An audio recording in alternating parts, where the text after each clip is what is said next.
जीवन में कभी कभी ऐसी परिस्थितियां उत्पन्न हो जाती है जहां हमें लगता है कि अब हमारा अस्तित्व ही नहीं रहा। हम अब जीवित रहकर भला कर भी क्या लेंगे। हमारा किसी भी कार्य में मन नहीं लगता, क्योंकि जो हमारे सबसे करीब होते हैं, हमारे अपने होते हैं, उनकी मृत्यु हो जाती है। तो ऐसे में ऐसे विचारों का मन में आना स्वाभाविक ही है।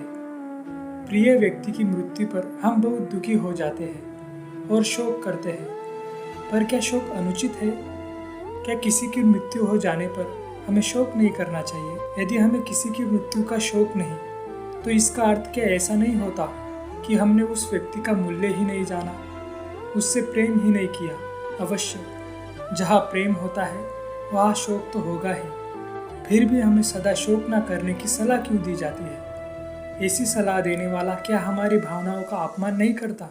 जहाँ सच्चा प्रेम होता है या उस व्यक्ति से अंतर हो जाता है, तो शोक अवश्य होता है, ऐसा हम समझते हैं। किंतु क्या वास्तव में हम शोक और दुख का अंतर जानते हैं? गहराई से विचार करेंगे तो हम सोच पाएंगे कि दुख गहरा होकर शोक नहीं बन जाता।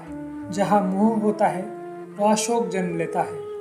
अर्थात जब जब कोई व्यक्ति हमारा सुख का आधार बन जाता है, तब उसके छूट जाने से शोक उत्पन्न होता है। विचार कीजिए, जब हमारे घर के वृद्ध व्यक्तियों की मृत्यु हो जाती है, तो क्या हमें गहरा दुख नहीं होता?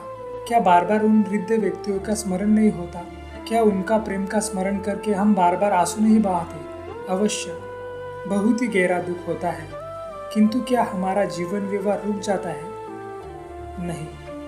वास्तव में हमें घर के वृद्ध व्यक्तियों के साथ गहरा प्रेम तो होता है, मगर मोह नहीं होता, क्योंकि हृदय जानता है कि हृदयत्व के बाद मृत्यु निश्चित है। इसलिए हम शोक से घिर नहीं जाते। दुख और शोक दोनों एक से प्रतीत होने वाले दो शब्द हैं, पर क्या दोनों का जन्म अलग अलग कारणों से नहीं होता? विचार कीजिए, दुख का जन्म प्रेम से होता है और शोक का जन्म मोह से होता है। मोह से भरा मन सत्य नहीं देख सकता, किंतु संसार का तो क्रम है कि देर अदेर सब कुछ छूट जाता है। वस्तु हो या व्यक्ति, निकटता है तो अंतर भी होता है। जब हम ये एक बात समझ जाते हैं, तो हम ये भी समझ जाते हैं कि जीवन में दुख स्वाभाविक है, शोक अनुचित है। वास्तव में शोक हमारे अज्ञान का ही दूसरा नाम है। इस पर चिंतन मनन अवश्य कीजिएगा। राधे राधे।